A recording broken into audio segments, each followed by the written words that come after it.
Chers amis, Erev Tov, Beshem Hashem, Naaseh Vinatzler, nous sommes jeudi soir, Be'ezrat Hashem Yitbarach, les 26 du mois de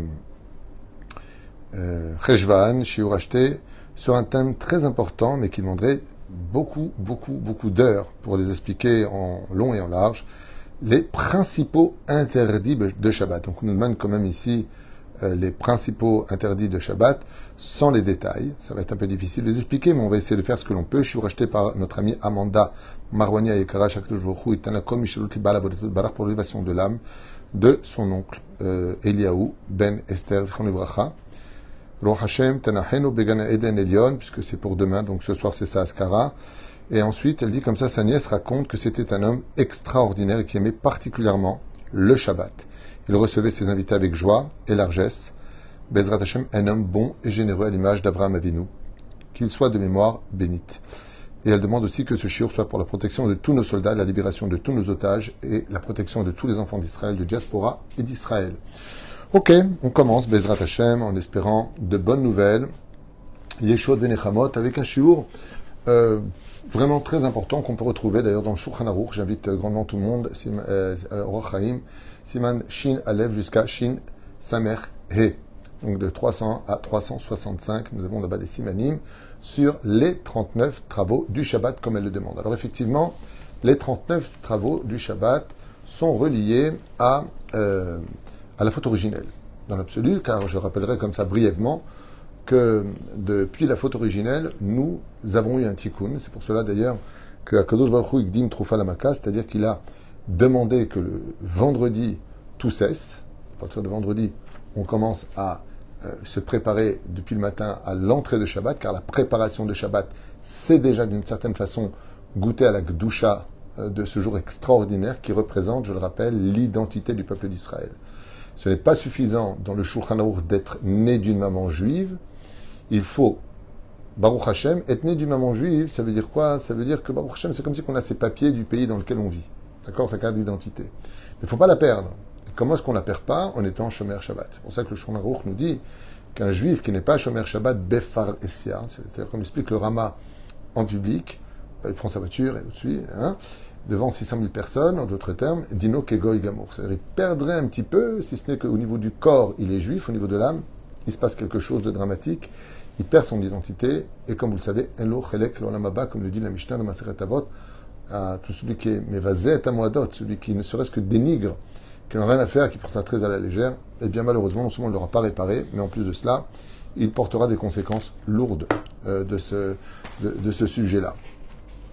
Mais tout dans l'amour, Baruch Hashem, Léat Léat. Moi aussi, j'étais pas Shomer Shabbat, on le devient. Il faut savoir passer de la violence au calme, de la sagesse à la sagesse. Il faut savoir évoluer dans la vie, Bezrat Hashem, pour pouvoir devenir tout simplement meilleur, plus humaniste, plus humain, plus propre aux lois de Dieu. Oufren, d'où est-ce qu'elles viennent donc ces 39 interdits de Shabbat? Quand il y a eu la faute originelle, où Dieu nous a interdit, en tant qu'Adam et Ève, de consommer de l'arbre de la connaissance du bien et du mal, et qu'on a fauté, nous avons reçu des malédictions, qu'on appelle plus exactement des réparations. Et ces réparations ont été 10 pour Adam, 10 pour Ève, 10 pour le serpent, et 9 pour la terre. Donc 4 personnages, animaux et éléments ont été maudits. 10 plus 10 pour Adam et Ève, ça fait déjà 20. Plus le serpent, ça fait 30. Plus la terre, ça fait 9. En tout, 39 malédictions. Et ces malédictions-là se réparent comment? Par le biais du Shabbat Kodesh. En respectant le Shabbat et les interdits des 39 travaux du Shabbat, je répare plus rapidement le monde que toutes les mitzvot de la Torah. Plus que la Tzedaka et plus que tout ce que tu veux. On ne va pas perdre de temps. Le fait d'être Shomer Shabbat, je dirais presque, si je peux me permettre, que ce serait, selon mes études, la mitzvah la plus essentielle du judaïsme. Carrément. Carrément. La mitzvah la plus essentielle du judaïsme. À un tel point que Rabbi Shimon Bar Yochai, comme je l'ai répété à maintes et maintes reprises dans nos shiurim, nous dit que si tout le peuple d'Israël ne gardait que le Shabbat, 2 fois le Shabbat, par Maïm, ça veut dire la veille et le lendemain, comme l'avait expliqué une fois Rabbi Meir Abou Hatzera, c'est pas 2 Shabbats, mais au moins un Shabbat depuis la veille et le lendemain, c'est pour ça qu'il y a 2 Kiddushin, Alpisod, on serait tout de suite libéré. Parce que le Shabbat, c'est le plus raccourci des raccourcis de toutes les mitzvot de la Torah pour réparer le Etzadat. La reine, En yoter gadol misé, en yoter tov misé, be'ezrat Hashem itbarach. Ces 39 travaux du Shabbat que nous avons sont une ordonnance divine qui représente donc notre identité. Le problème qu'on a, c'est que par tradition, à travers 2000 ans d'existence, malheureusement, nous avons eu une assimilation qui a, surtout depuis les années 60 qui ont suivi la Deuxième Guerre mondiale, il y a eu une descente, une espèce de chute spirituelle au sein du peuple d'Israël, à cause des pogroms et de la Shoah, qui ont mené par la suite dans une teshuva, essentiellement grâce en Europe et ailleurs, dû au rabbi de Lubavitch, ramener les Juifs à la Shmirat Shabbat. Et donc, c'est ce qu'on va rappeler les traditionalistes, ceux qui vont repratiquer cette extraordinaire mitzvah pour lequel, Bezrat Hashem, jusqu'à aujourd'hui, le peuple d'Israël se réfère, se régale quelque part, parce que je trouve que c'est un jour extraordinaire. Tout à l'heure, mon épouse était en train de préparer les boulettes de Shabbat, si Dieu veut. Extrêmement bon. Baruch Hashem. Zachinu, Edvarim Tovim.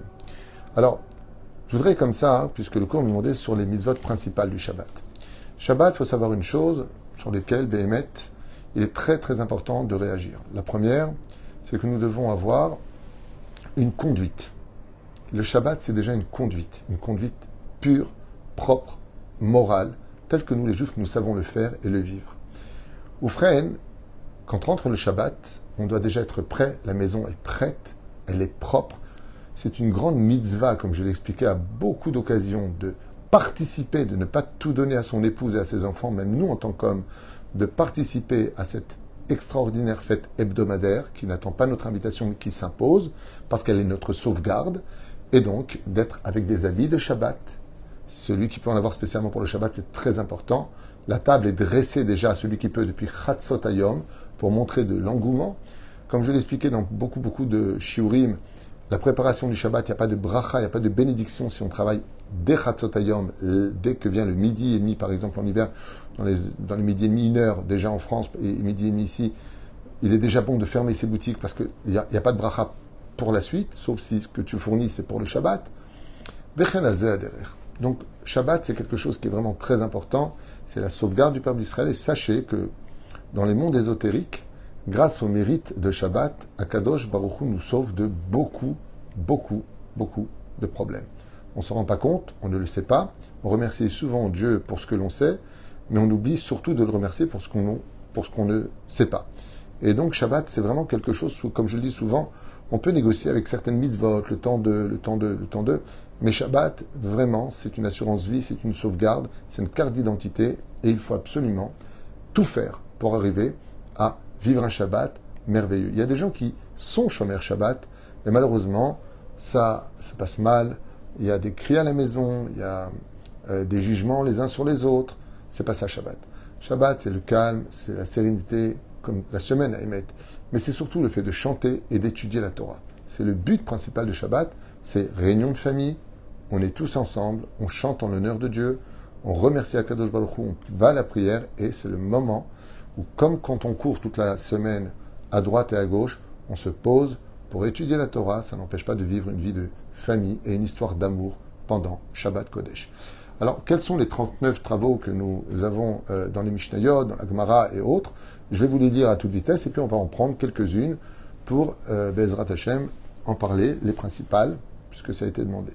Labourer, il est interdit donc de labourer, ce qui voudrait dire pas simplement labourer, parce que là où je voulais en venir aussi avant de commencer les 39 travaux du Shabbat, c'est que c'est relié aussi essentiellement à cette dimension de ce qu'on appelle les 39 travaux du Beth Amikdash. Donc c'est relié aussi à cela, car pour pouvoir, il y a une marque dans le Talmud de savoir est-ce que c'est pour la construction du Beth Amikdash, les 39 travaux, ou pour le travail qui était pratiqué à l'intérieur. On est basé sur le travail qui était pratiqué à l'intérieur. Donc tout ce que vous allez entendre sont reliés à ça. Par exemple, les pains des propositions, il fallait bien labourer la terre pour planter ensuite le blé, donc semer, et ensuite récupérer, donc pétrir le pain pour en faire les pains des prépositions. Et c'est pareil pour les tentures, et c'est pareil, c'est pareil. Ce qui fait que tous les travaux qui étaient faits, comme les corbanotes, ainsi de suite, sont interdits pour nous pendant Shabbat Kodesh.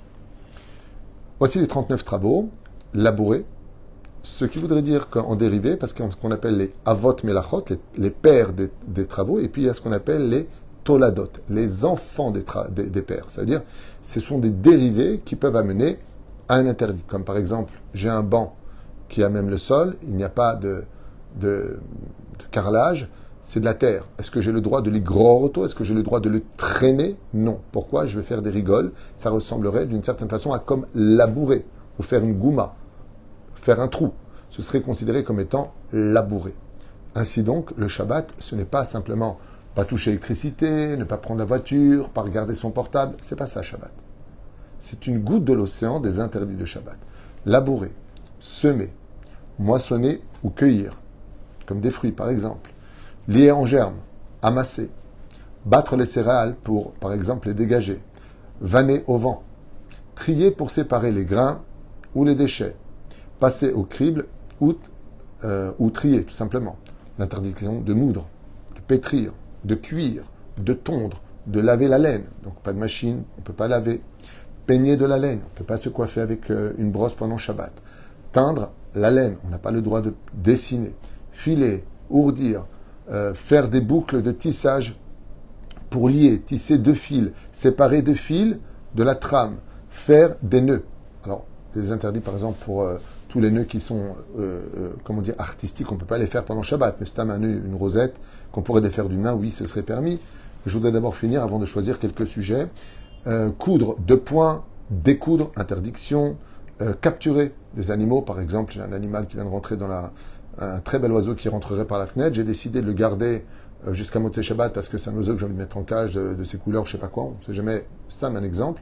Et qu'est-ce que je fais? Je vais fermer la fenêtre dans l'intention de le capturer, c'est interdit pendant Shabbat, entre autres. Abattre une bête, on n'a pas le droit de tuer, même un moustique, sauf si c'est un animal nuisible. Alors dans ce cas-là, on a le droit, égorger ou dépecer, dès que c'est assourd, tanner, assourd, racler ou gratter par exemple le fond d'un plat pendant Shabbat, interdit, tracer des traits, régler ou retirer des poils, interdit, découper de la peau, écrire deux lettres ou deux signes, peu importe, effacer deux signes ou deux lettres, ou gratter par exemple des lettres d'un claf pour pouvoir écrire derrière, construire, interdit, démolir en vue de construire ou démolir parce que ça construit, interdit, éteindre le feu, allumer le feu, finir, le patiche s'appelle finir, donc une œuvre, quelque chose qui par exemple, il manquait plus que ça pour que ça finisse, interdit, et pour finir, un interdit de Horaïta très grave, transporté d'un domaine privé à un domaine public, interdiction, et puis aussi d'autres interdits, comme par exemple de ne pas sortir à plus d'1 kilomètre derrière la dernière maison de la ville pour laquelle je me trouverai à l'intérieur. Voilà ce que nous avons au niveau des 39 interdits de Shabbat. À part cela, il y a d'autres interdits qui ne sont pas moins graves, dont on ne fait pas forcément attention, comme par exemple de parler de chol. On n'a pas le droit pendant Shabbat, vedaber, davar, de parler de choulin, de parler de choses qui soient profanes. Shabbat, on doit s'efforcer vraiment de rester dans le cadre de la kedusha de Shabbat, du dialogue du Shabbat, de Torah écrite ou Torah orale. C'est essentiellement là que nous sont donnés ces mitzvot. C'est une très grande mitzvah de chanter pendant Shabbat, une très grande mitzvah d'être surtout heureux. Et ça marta bechaglicha vechenalze à derer. Nous avons des interdits qui sont très fréquents, comme par exemple trier. Le tri, pendant Shabbat, est strictement interdit. Il ne se résume pas qu'au tri dans la nourriture, il peut être dans les kélim, dans des ustensiles ou dans des vêtements que nous rangerions à droite ou à gauche. Donc trier fait partie des interdits les plus fréquents, dans lesquels, par exemple, très brièvement, j'ai le droit de retirer quelque chose de mon plat si ce n'est pas ce que je veux. Non. Réponse, non. Yotzip solet assour, aval ce que je veux, moutard. Pourquoi je vous dis ça? Parce que très souvent les gens me disent, plutôt est-ce que j'ai le droit de retirer par exemple ce que je veux pas du plat, comme des oignons. D'accord? Rabbi Nachman dit que c'est pas très bien de manger des oignons, surtout s'ils sont crus. Dans la salade qu'on nous servirait, il y aurait des oignons. Est-ce que j'ai le droit de les prendre et de les retirer de mon plat? Réponse, absolument pas. Je peux retirer le bon du mauvais, mais pas le mauvais du bon. C'est pour ça que j'ai commencé par ça, parce que très souvent, les gens confondent. Si je veux pas ça, je le retire. Non. Donc, si je veux retirer maintenant quelque chose que je ne veux pas, d'accord? J'ai plusieurs façons d'agir. La première, si je laisse dans mon plat. Selon Rav Ovadia, si ça reste dans le plat et que je le mets dans le plat de côté, ce serait permis. Parce que je n'ai pas retiré. Je ne montre pas ici un tri dans l'absolu, parce qu'il peut revenir au centre de l'assiette. Mais comment je fais maintenant si j'ai des oignons et que j'en veux pas? Et qu'à travers ça, j'ai des tomates que je veux, j'ai des concombres que je veux, j'ai le persil, j'ai plein de choses. Il me suffit de prendre avec l'oignon que je ne veux pas manger, aussi un peu de tomate. Ainsi donc je prends et de ce que je veux et de ce que je ne veux pas et je le retire. Prenons le cas très fréquent qui peut se retrouver pour chacun de nous, une mouche tombe dans le verre de kidouche. On a l'habitude souvent de prendre la mouche et de la retirer. C'est borer. On fait un interdit de trier. Il me suffit simplement, en retirant la mouche, de prendre en même temps le vin dans cette cuillère pour qu'en retirant le vin, je retire aussi la mouche, pour ne pas qu'il y ait psolet mitor ochel, de l'interdit que je ne veux pas pour moi par rapport à cela. Deuxième façon de faire, est-ce que j'ai le droit de trier? Par exemple, moi je ne veux pas de mes oignons, de ma salade, mais mon épouse les veut. Est-ce que j'aurai le droit de les retirer pour les lui donner? Réponse, oui. Donc il y a des règles comme ça qu'on se doit d'apprendre. Ce sont des simanim qui sont très longs, surtout trier est quelque chose de très très très long. Et donc, faire attention à cela. Un deuxième interdit qui est très fréquent, c'est cuire pendant Shabbat. On a vu tout à l'heure, on n'a pas le droit de cuire. Donc les plats que nous mangeons pendant Shabbat sont pré-cuits, sont déjà cuits. Kedin Ben Derosa, je vous invite à rentrer dans Torah Traim, de regarder tous les cours qu'on a fait sur les lois de Shabbat. Il y en a beaucoup, beaucoup, beaucoup. Et donc on les a expliqués en long, en large et en travers, pour lesquels on n'a pas le droit de cuire, mais on a le droit de réchauffer.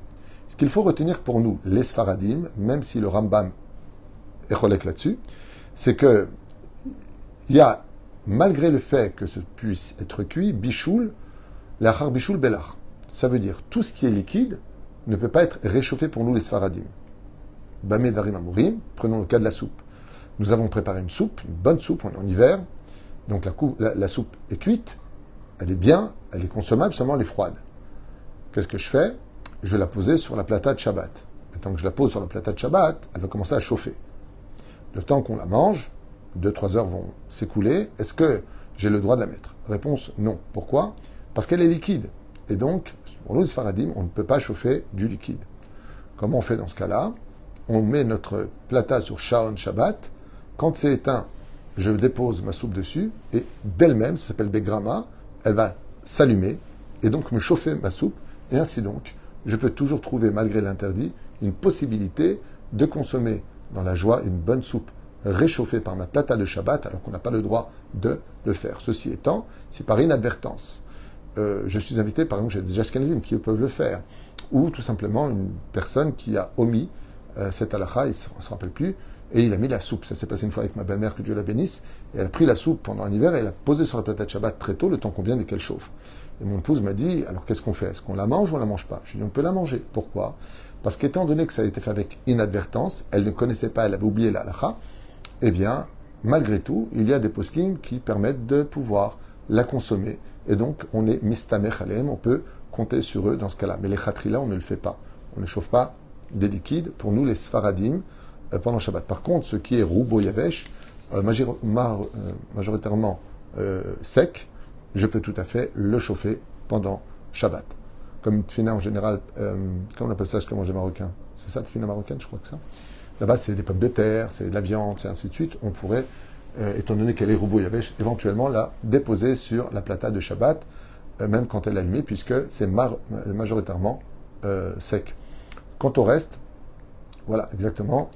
Très important de savoir ces lois-là qui, bien sûr, demandent beaucoup, beaucoup de vigilance au niveau de ce qu'on a besoin de cuire ou de ne pas cuire. Alors, laver. Bien sûr, on ne lave pas pendant Shabbat. On ne lave même pas l'après-midi de Shabbat. Même une machine à laver, c'est une marloquette. Est-ce qu'on peut ou pas la mettre l'après-midi de Shabbat? Si on n'a pas le choix, on pourra le faire. C'est mieux d'éviter à partir de Chatzot Hayom de mettre une mèche à la daf. Ouais, c'est ça, la fine. Ok. Elle est très bonne, la daf marocaine. La vérité, sur ce coup-là, les Marocains, va se dire, c'est très bon. Oufren, laver. Alors, des fois, on se retrouve avec un vêtement qui est taché. Est-ce que j'ai le droit de vite passer de l'eau dessus, de la nettoyer? Vadaï qu'on évitera de le faire, ceci est strictement interdit. En ce qui concerne les nœuds, alors des fois on fait des nœuds et on refait des nœuds pour la poubelle parce qu'elles sont mauvais. est-ce permis? On évitera de faire des nœuds et des doubles nœuds, car tout nœud qui ne se défrait pas d'une seule main, qu'on appelle kishrei ou manout, c'est un kesher qui sera professionnel, ou un bar kayama, c'est-à-dire vraiment, des fois je vois des gens pendant le Shabbat, ils ne savent pas, ils font un nœud, puis encore un nœud, puis encore un nœud, puis encore un nœud. C'est impossible à défaire et ça peut durer très longtemps. Ça, c'est interdit de faire, mais c'est à faire une rosette qui pourrait se défaire, comme on l'a dit tout à l'heure, NBZ, Shum, Beaya, abattre une bête. Alors, est-ce qu'on a le droit de tuer ou pas tuer? On a déjà parlé de ça tout à l'heure brièvement. On évitera, par tous les moyens, de tuer une bête. Mais qu'est-ce qu'on fait quand on a des moustiques? Et les moustiques font mal, ils piquent. Alors, je ne peux pas les tuer, je ne peux pas taper, je ne peux pas faire ceci. Comment je fais? Alors, Shabbat Shalom, j'ai envie de kiffer mon Shabbat. Quand tu as des moustiques qui passent toute la journée à côté de toi, alors il est certes évident qu'à un moment ou à un autre, ça devient kaved, ça devient très lourd. Il y a plusieurs façons d'agir. La première, c'est d'ouvrir la fenêtre pour les laisser partir. La deuxième, c'est de mettre du produit, mais pas sur eux. Si je les mets sur eux, je les tue. Alors qu'est-ce que je fais? J'ai le droit, par exemple, s'il y a un moustique qui est en face de moi, d'en mettre à côté, pour qu'il sente qu'il y a un danger au niveau toxique pour sa respiration et s'en aille de lui-même vers la direction de la fenêtre. C'est-à-dire, si maintenant il y a un bébé et que ce bébé risque d'avoir une réactivité, une réaction à cette piqûre dangereuse, j'ai le droit de tuer ce moustique ou, s'il s'agit d'un animal visible, il n'y a pas de problème avec cela. Alors, éteindre le feu, allumer le feu, vous savez que cela est strictement interdit. On ne peut pas éteindre une lumière, on ne peut pas allumer une lumière pendant Shabbat. C'est pour ça que nous avons, Baruch Hashem, le Shaon Shabbat, qui nous permettra, Bezrat Hashem, de pouvoir vivre dans la lumière et non pas comme le font les Karaïtes. Chez Neymar, comme c'est marqué dans la Torah, Lo tevaru esh bechol mojotechem, vous n'allumerez pas les feux dans vos demeures. Qu'est-ce que ça veut dire, nous n'allumons pas les feux? Il y a plusieurs explications, comme le ramène le Chazon Ish, Rashi sur place. On parle des fois de la colère. Tu fais attention de ne jamais te mettre en colère le jour du Shabbat. Et la deuxième règle, qui est très connue, c'est d'allumer le feu. Pendant Shabbat, mamash, le feu. Ce qui est un travail qui appartenait au Beth Amikdash et qui est une des réparations de la création du monde. La reine puis-je allumer une lumière pendant Shabbat? Réponse, non. On n'allume pas la lumière et on n'éteint pas la lumière. Ça me rappelle d'ailleurs une histoire que j'avais vécue avec des invités à la maison où j'avais oublié de mettre le cache. C'est très important dans la maison de mettre le cache de Shabbat Shalom pour éviter des fois les réactivités que nous avons sont très, naturelles, comme ça on a l'habitude d'entrer aux toilettes et on appuie sur la lumière. Donc on met des caches. Dans le cas où on s'est déconnecté de Shabbat, au moins on met ça nous rappelle que c'est Shabbat. Alors, un jour comme ça, j'avais une invitée qui va aux toilettes et puis j'avais oublié de mettre le cache. Et qu'est-ce qu'elle fait? Eh bien, elle pensait que c'était éteint, donc elle allume. En réalité, elle m'a éteint les toilettes. Et à ce moment, je lui dis non, fallait pas éteindre. Elle regarde, elle voit que c'est éteint et elle rallume. Je dis non, faut pas allumer. Alors elle rééteint. Je lui dis non, mais touche à rien. T'as pas compris? Mais je sais pas, vous me dites faut pas allumer, faut pas éteindre. Non, Pérouche là-bas. Ne faites pas ce que vous faites. Elle ne savait pas du tout. Elle m'a dit quoi? On n'a pas le droit d'allumer la lumière. Je dis non, je suis désolé. Elle me dit c'est pour ça que dans la chambre il y a un cache. Ouais, j'ai oublié de mettre le cache là-bas, mais c'était très comique à voir d'un côté et de l'autre côté, c'est un peu gênant. On n'a pas le droit donc ni d'allumer ni d'éteindre pendant Shabbat Kodesh. Ce sont des choses que tout le monde connaît.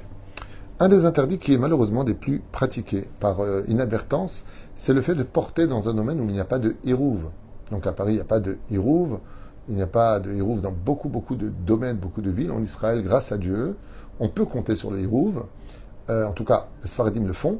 La Rabbanout est sur ses gardes et visite tous les vendredis le hirouv de chaque ville, ce qui nous donne l'opportunité de pouvoir déplacer Bereshut à Rabim, Reshut à Yachid, ou Fren de Reshut à Yachid, Reshut à Rabim. Pouvoir déplacer l'un dans l'autre Arba Amot, donc Akira et Anacha, de pouvoir prendre un objet, de le prendre avec nous. Ce qui fait qu'en Israël, dans notre cas, nous, on n'a pas de problème de sortir avec nos sidourim, de prendre les poussettes des bébés. Grâce à Dieu, la vie est beaucoup plus facile ici. Je crois qu'à Los Angeles, à New York, il y a un Hérouv pour permettre aux Juifs de pouvoir déplacer. À Wakoud, il y a un Hérouv. Beaucoup de communautés juives se sont donné ce luxe d'avoir un Hérouv, ce qui leur permet d'avoir un Shabbat beaucoup plus cool que les Juifs qui vivent dans des villes où il n'y a pas de Hérouv. Là, par contre, tu ne peux pas pousser la poussette, tu ne peux pas lever le bébé, tu peux rien faire. Malheureusement, beaucoup de gens partent avec le talit sous le bras pour aller à la Beth Knesset. Il est préférable de laisser son talit là-bas, ou encore mieux d'avoir un talit spécialement pour Shabbat qui restera toujours à la synagogue pour éviter de porter. Il y en a qui portent leur sidour, il y en a qui portent leurs clés. Parler des ceintures de Shabbat, ça aussi c'est un petit problème ilchatique Il faut vraiment bien la mettre cette ceinture pour que la clé serve de maillon pour la ceinture de Shabbat. De toute façon, on n'a pas trop le choix non plus. Donc, on la met vraiment autour de soi, Kedat Moshe Israël, même si ça se discute au niveau des halachot, est-ce que cette ceinture est vraiment ce qu'il y a de mieux ou pas. On ne peut pas non plus faire autrement.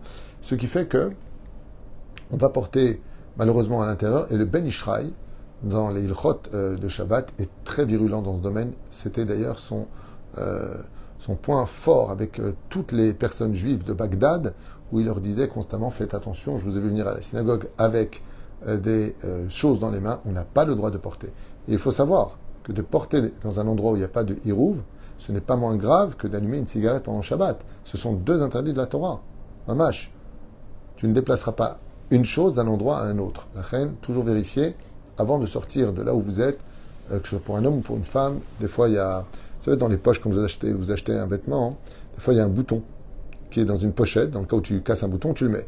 Ben, là, tu portes. Ce qui fait que c'est très important de toujours vérifier, quand vous sortez de chez vous le Shabbat, que vous n'ayez rien dans les poches, que vous ne portez absolument rien. Absolument rien. Alors, comment je fais pour aller à la synagogue avec mon talit? On fait comme on l'a toujours fait, on le met sur soi, et dessus on met notre veston, on n'est pas obligé de marcher avec et de montrer qu'on a dit tzitzit, on peut le rentrer à l'intérieur, seulement dessus il y a la veste, dans le cas où cela est nécessaire, vezéou, pour, mais on ne porte pas. Et entre porter un talit pour aller à la synagogue ou prier à la synagogue sans talit, il est préférable de prier à la synagogue sans talit que de porter un talit pour y aller. Pourquoi? On ne fait pas une misva sur le dos d'une avéra. Ainsi donc, les synagogues ont de toute façon des talitotes qui appartiennent à la synagogue. Donc, c'est pas talit chez Oula, c'est un talit qui appartient à tout le monde.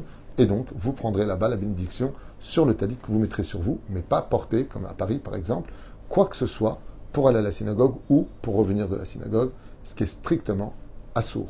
C'est pas shoot, mais chalel Shabbat. Et c'est pour ça d'ailleurs que très souvent, bon, il y a des choses que les gens ne savent pas. On avait parlé de tanner, on a parlé de racler, on a parlé de filer, de teindre. Beaucoup de choses que les gens ne savent pas, malheureusement, au niveau de l'accomplissement. Par exemple, moudre. On va parler de moudre, brièvement. Mais juste avant cela, pour le vêtement. J'ai quelqu'un qui, ce Shabbat, vient me voir comme ça, discrètement. Il me dit, écoutez, avec votre arabe, vendredi soir, comme ça, il me dit, j'ai oublié de retirer mon porte-monnaie. Donc j'ai mon porte-monnaie, il y a de l'argent dedans. Comment je fais? Je lui dis, tu le laisses tel quel. Tu le laisses tel quel. Quand tu arrives à la maison, tu prends ta veste, tu la retournes, il tombera de lui-même. Là où il tombera, tu le laisses. C'est-à-dire, tu le laisses. Ou alors tu l'enlèves et tu changes de veste, peu importe. Mais tu as aussi cette solution-là de secouer pour qu'il tombe de lui-même. Pourquoi? Parce que c'est plus grave de le sortir maintenant, de le déposer, par exemple. Imaginez qu'il était à la synagogue et qu'il fasse ce geste. Oh là là, j'ai oublié mon porte-monnaie. Il m'enlève son porte-monnaie comme ça, donc il le lève et il le pose. À sourd. Là, tu vas me faire encore un interdit. Tu le laisses, quand tu arrives chez toi, tu retournes ta veste et il tombera de lui-même. Il y a beaucoup de marloquettes sur tout ça, de quelle façon le faire. On ne rentre pas dans les détails, juste que Bezrat Hashem, des choses soient faites. Alors, on a vu tout à l'heure que moudre, on n'a pas le droit de moudre pendant Shabbat, mais qu'est-ce qu'on appelle moudre? Est-ce que j'ai le droit de prendre, par exemple, des légumes et de les couper tout fin, pour, pas maintenant, pour la Seuda Shlichit. Donc, je suis la veille, je suis le matin et je veux le faire. Ça s'appelle moudre. Il ne faut pas couper trop petit, et il faut que ce soit les altars. Les altars signifient pour le moment. Tu coupes maintenant, dans la demi-heure qui arrive, tu comptes le consommer. C'est pour cela qu'on prépare. Si on n'a pas préparé les salades à l'avance, aujourd'hui, dans les temps modernes dans lesquels nous sommes, il y a les tupperwares, il y a les frigidaires. Je vois rarement des gens préparés, très franchement. Tout est déjà prêt à l'avance. Quand on prépare le vendredi, on prépare pour tous les repas. Donc, Baruch Hashem, on rencontre beaucoup moins ce genre de sujet. Mais voilà qu'on a des invités en plus. Alors, comment on fait? On va sortir ses concombres, ses tomates. On fait des petites salades comme ça qu'on appelle salades israéliennes, qui sont très bonnes. Tout petit. Tu peux couper petit à émettre, mais si c'est pour manger tout de suite, dans la demi-heure. Là, on prépare en général les salades une demi-heure avant de les consommer. Et pas 1 heure avant ou 2 heures avant pour se débarrasser, pour être prêt, pour être libre pour autre chose, pour le Shabbat Kodesh. Voilà. Qu'est-ce que je pourrais vous prendre d'autre? Pétrir. On ne pétrit pas pendant Shabbat. Trier, on en a parlé brièvement. Semer, bon, j'en ai déjà parlé la dernière fois. Okay. Alors, démolir. On n'a pas le droit de démolir à la condition où ce que je vais démolir, c'est dans l'intention de construire ou de, tout de suite après, d'améliorer les choses. Alors, maintenant, j'ai un paquet de gâteaux. Okay, j'ai un paquet de gâteaux. et je veux le manger. Comment je fais? Parce que je vais être obligé de... On a vu les lettres, on n'a pas le droit d'écrire de lettres, de signes, on n'a pas le droit de découper des signes. Oui, mais ce que je vais faire moi maintenant, les pistaches rab, on peut ou pas pendant Shabbat. Pourquoi on ne pourrait pas? Pourquoi on ne pourrait pas manger des pistaches pendant Shabbat? J'ai pas compris. Il y a ce qu'on appelle mevatel kli mechano. Donc la coquille, elle est mouktée. Seulement, si un animal peut le manger comme l'autruche, il y aura un zoo dans la ville, on pourrait les déplacer, mais il faudrait faire bassis d'avar et terre. Alors comment on fait? On prend, pour pas rentrer dans toutes ces marloquettes, il y a beaucoup de marloquettes là-dessus, il suffit de prendre une assiette poubelle, par exemple, je mets dedans une pistache entière, et dedans, je mets les épluchures pour pouvoir prendre l'assiette et la jeter plus tard à la poubelle. C'est tout ce qu'il y a à faire. Du fait de séparer les écorces. C'est bien. Très bonne question. Ça s'appelle derech achilato. Vous avez raison pour ce que vous dites. Ça veut dire quoi? Une orange. Il y a des épluchures. Donc je retire le mauvais du bon. Ça s'appelle trier. Non. Ça s'appelle derech achilato. Ça veut dire c'est comme ça qu'on le mange. Donc il n'y a pas de triage dans cette façon d'agir. Puisque c'est comme ça qu'on le consomme. C'est pas moi qui fais le choix de trier. C'est que pour manger, je dois retirer. Dans ce cas-là, ça ne s'appelle pas trier. Ça s'appelle, c'est comme ça qu'on le mange. Derer achilato. Ainsi donc, on a répondu à votre question. Après, celui qui veut l'achmir, chacun fait ce qu'il veut. Enfin bon, sachez une chose, très souvent les gens s'interdisent des choses que la Torah n'a jamais interdites, encore moins nous chachamim. J'étais dans un sujet, oui, ouvrir un paquet de gâteaux. Alors des fois, il y a des lettres, il y a des dessins, des petits éléphants, des trucs comme ça qui sont sur les paquets. Il n'y a aucun problème de les déchirer, il n'y a aucun problème de les ouvrir, puisque le paquet n'est pas réparable. Je ne compte pas l'utiliser après. Il n'y a pas de problème avec ça. Prenons un autre cas très connu. Les Ashkenazim continuent, Mahmirim Bezé, nous les Sfaradim, on n'a plus de problème avec ça. Lequel? Une boîte de conserve. Est-ce que j'ai le droit de l'ouvrir pendant Shabbat? Le problème, c'est que si je l'ouvre, je crée un ustensile pendant Shabbat. Donc, qu'est-ce que font nos frères Ashkenazim? Ils font un trou d'abord en dessous pour le rendre non utilisable, et ensuite seulement, ils l'ouvrent au-dessus. Ok? Aujourd'hui, de nos jours, les boîtes de conserve, personne n'en veut, personne ne les utilise et on les met tous à la poubelle. Donc, même, comme l'explique le Rav Ovadia aujourd'hui, tu ouvres une boîte de conserve, tu l'ouvres comme tu veux. C'était pareil pour les canettes. Les canettes, quand tu l'ouvres, ça peut servir de tzedaka, tu peux faire une boîte avec. Mais étant donné que le monde entier jette les canettes, que personne ne les utilise, c'est peut-être exception 1 sur 1 million, eh bien, à partir de ce moment-là, quand tu viens et que tu l'ouvres, que tu le casses, ce n'est pas pour construire ou pour utiliser un ustensile que tu vas créer. Donc tout ce qui est fait dans ce domaine-là, ou ce que je vais détruire, ça va le détruire de toute façon et je ne peux pas construire avec, il n'y a aucun problème pendant Shabbat. Ce qui fait que quand on a parlé de construire, on n'a pas le droit de construire pendant Shabbat, et ainsi de suite, Vadaï que NBZ Shum Beria. Voilà plus ou moins quelques halakhot principales. Si vous avez des questions à partager sur des sujets, parce que là on a les 39 travaux et les toladot. C'est-à-dire je pourrais rester des heures sur chaque détail, revenir sur labourer, sur semer, sur moissonner, sur lier les germes, sur ramasser, ça pourrait durer des heures. Mais juste comme ça, des grandes lignes, comme le shiur qui a été acheté, a été demandé, Be'ezrat Hashem Itbarach, par rapport à ça. Oui, alors les nœuds de cravate. Si je fais un nœud qui est compliqué pendant Shabbat, c'est assourd. Mais un nœud comme le mien, qui est le plus simple, sur les, je crois, 390 façons de faire des nœuds, alors il y en a, c'est vraiment c'est très artistique, on ne peut pas le faire pendant Shabbat. Mais des nœuds comme les miens, où tu fais juste ça et ça et ça, un baiser baya. Alors ici, vous posez la question, utilisez un ciseau pour ouvrir quelque chose. Si ce ciseau est un ciseau standard pour ouvrir une boîte de lait, il n'y a aucun interdit de le faire pendant Shabbat. Aucun. Il n'y a pas besoin de faire comme ça et des chinouïm. Ne te casse pas les dents. Tu prends ton ciseau et tu coupes. Là où ça deviendrait interdit, c'est si le ciseau est un ciseau d'Oumanout, un ciseau de coiffeur par exemple, ou un ciseau qui appartient à un métier spécifique. Ce ciseau-là, on n'a même pas le droit de le toucher pendant Shabbat. Il aurait un digne de chesronkis, donc non utilisable, ni pour le déplacer, ni parce que j'ai besoin de l'endroit, ou encore moins besoin de lui. Assour. Mais stam, des ciseaux de cuisine que j'ai l'habitude d'utiliser, stam, pas des ciseaux pour couper le poisson, qui sont des choses spécifiques. Et encore, même ça, c'est un sujet à marque locale. Mais stam, un ciseau comme on en a chez nous, j'ai envie d'ouvrir une boîte. Est-ce que je peux l'utiliser? Réponse, oui, je peux l'utiliser pendant Shabbat. Ce serait un couteau à double direction. Qu'est-ce que c'est un ciseau? Ce sont deux couteaux qui s'entrecroisent. Un bezebaya.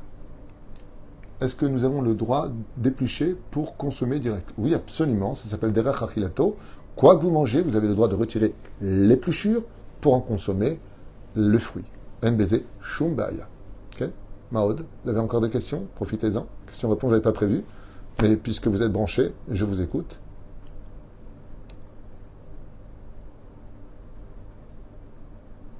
Ok. Alors je vois qu'il n'y a plus de questions, tant mieux. Je suis content d'avoir fait un tour rapide sur toutes les questions qui ont été posées ici. Oui, alors déplacer aussi des choses qui sont mouktées, des choses qui sont négatives. Est-ce qu'on aurait le droit ou pas, comme la poubelle? Une poubelle, dedans, et c'est plutôt moukté, pour rien à faire avec. Seulement, il y a ce qu'on appelle gvod abriot. Ça sent mauvais, et ça pourrait m'empêcher de vivre bien mon Shabbat. C'est quoi cette odeur? Si je peux juste le mettre devant la porte, sans déranger les voisins, on ne fait pas une mise sur le dos d'une avéra. Comme des fois, tu sors quelque part, les voisins mettent leur poubelle, et ça sent très mauvais dans le hall. Ça sent très mauvais près de l'ascenseur. C'est absurde de faire une chose pareille. Ça manque de savoir-vivre. Il faut penser aussi à l'autre. Et la reine, Bezrat Hashem Ilbarach, celui qui a une poubelle, dans un endroit où il y a un hérouve, ok? Et que la poubelle est pleine, il y a des couches de bébés, ça ne sent pas très bon, il n'y a aucun problème de les prendre. Dans ce cas-là, Mishum Gvod Abriot, et étant donné que dedans, il y a aussi des choses qui sont déplaçables, on peut tout à fait le faire. Un point important qui vient de me revenir, vous avez posé une question ici, éplucher, concombre, dernière minute par exemple. Oui, Madame, on a expliqué déjà ça tout à l'heure, on peut le faire. Il y en a même qui disent qu'on peut utiliser l'éplucheur à la main. Pourquoi? C'est comme un couteau. Comme le Rav Ovadia dit, c'est comme un couteau. On pourrait le faire. Les altars. C'est-à-dire, je vais éplucher un baiser baya, on peut les couper une demi-heure avant pour l'entrée du Shabbat. Pas trop fin pour éviter de rentrer dans moudre pendant Shabbat, comme on l'a expliqué tout à l'heure. Mais sachez une chose, c'est vraiment dans ces détails-là qu'on voit la Yirat Shamayim. C'est vraiment bon, qu'est-ce qu'il va faire Dieu? J'imagine tout à fait qu'un non-juif qui nous écouterait parler des lois juives, il dirait, mais ils sont complètement tarés, ces juifs. Complètement fous, sataniques, comme vient de le marquer, je ne sais pas qui c'est, Franck David, ou des trucs comme ça. D'accord, vous avez raison. C'est pour cela que quand Dieu a donné la Torah, nous avons répondu Naase Venishma. Nous, les Juifs, on a une conduite qui sera jamais comprise par les nations du monde, parce qu'on écoute quelque chose de divin qui s'est adressé à nous et que nous devons retransmettre aux nations du monde. Ce qui fait que quand on voit les lois juives, les tefilines, la fête de Sukkot, la fête de Pessah, il n'y a rien de logique pour un esprit humain, mais il y a tout de logique pour un esprit divin. Et nous sommes divins. C'est pour ça que Dieu nous a donné sa Torah. Les 613 mitzvot de la Torah, que nous accomplissons avec fierté, amour, humour et surtout crainte du ciel. Voilà. C'est une halakha que je voulais encore vous donner en cadeau, très importante. Des fois, il y a des tiroirs. Faites très attention à cela. Dedans, il y a des objets qui sont strictement interdits de ouvrir. Comment je peux faire quand je vais ouvrir un tiroir? C'est comme un plateau que je vais lever. Alors, il est important, si j'ai besoin de ce tiroir pendant Shabbat, d'y mettre quelque chose que j'ai le droit de porter pendant Shabbat, comme par exemple un sidour, un livre de prière, je le mets intentionnellement à l'intérieur pour qu'il devienne bassis d'avara eter, pour que ce tiroir, je puisse le tirer pour prendre quelque chose qui est possible d'ouvrir pendant Shabbat, et même si à côté il y a des choses qui sont interdites de déplacer pendant Shabbat, étant donné que je l'ai rendu bassis d'abara eter, eh bien je pourrais ouvrir mon tiroir. Mais par contre, s'il n'y a pas cela à l'intérieur, malheureusement on n'aura pas le droit de le faire. Voilà. La Torah nous a été donnée à maintes et maintes reprises. Shamru beni Israël et Shabbat, Yom HaShishi vaychulu Hashem va'aretz. Faites attention, Betishmeru et Shabbatotai. Gardez bien le Shabbat, gardez bien mes lois, nous a dit Akadosh Baruch Hu. Et Baruch Hashem, Zachinu. N'oubliez pas que Shabbat est l'une des mitzvot, je dirais peut-être la mitzvah la plus élevée et la plus importante de toutes les mitzvot de la Torah. C'est celle qui est capable de pardonner toutes les fautes de la semaine, c'est celle qui représente l'identité de notre peuple, c'est celle qui nous amène à la réunion familiale. Et à part ça, qu'est-ce que c'est bon les plats de Shabbat. Heureux d'être juif, sa mère de l'être, Baruch Hashem, Kol Alev, et il n'y a pas comme les fêtes juives. Comme je dis souvent, un juif au régime, à mon avis, il n'est pas très religieux, parce que je ne sais pas quand est-ce qu'il pourra commencer son régime. C'est ou Shabbat, ou Yom Tov, ou Chol HaMoed, Brit Mila, Bar Mitzvah, mariage, Siyum HaSechet, anniversaire. Tout le temps la fête chez les Juifs, grâce à Dieu. Nous sommes un peuple de joie, un peuple de fête, un peuple de consommation, un peuple qui enrichissons les autres. Baruch Hashem. Tov. Et Shod Nechamot. Merci à notre amie Amanda Marwani d'avoir acheté ce chiour. J'espère qu'elle sera contente pour l'élévation de l'âme de son oncle qui adorait le Shabbat Eliaou ben Esther. Et c'est un remez, Eliaou viendra annoncer la Géoula, essentiellement aussi grâce au Shabbat Kodesh. Kol tov v'leitraot, et une fois de plus, évitez de répondre à toutes ces agressions, aux insultes. C'est moi qui les insulte. C'est pas vous, c'est moi. Ouais, il m'insulte. Il m'insulte. Il y en a un qui adore jouer au football, des fois à Marseille, à droite et à gauche, il passe son temps à m'insulter. Il m'insulte. Il fait ce qu'il veut. C'est pas grave. Ça me nettoie de mes fautes, comme on dit. Quand on se fait humilier ou quand on se fait insulter, ça nous nettoie de nos fautes. Aval, en attendant, le langage humain, il est chez moi. Et c'est ce qui est le plus important. De ne jamais descendre dans la bassesse des autres. Kol tov v'leitraot, et faites un très bon Shabbat avec de bonnes salades qui fait bien en tant que juif. Mangez bien. Soyez tranquilles. Soyez heureux. Parce que la Géoula est vraiment très très proche de nous. Merci. Et encore, je le rappelle encore une fois. Il y a beaucoup de musulmans qui sont mes amis. Vraiment. Il y a beaucoup de musulmans qui sont avec vraiment je communique avec eux. Des gens qui sont très pratiquants dans leur religion, qui me posent des questions, on partage des connaissances, on partage des choses. Il y en a aussi qui nous soutiennent. Il ne faut pas mettre tout le monde dans le même sac. Ils sont très peu. Mais c'est des vrais diamants eux aussi. Pas tout le monde est mauvais. Pas tout le monde est agressif. Pas tout le monde est rachat. C'est comme ça qu'on dit en hébreu. Kol tov v'leitraot.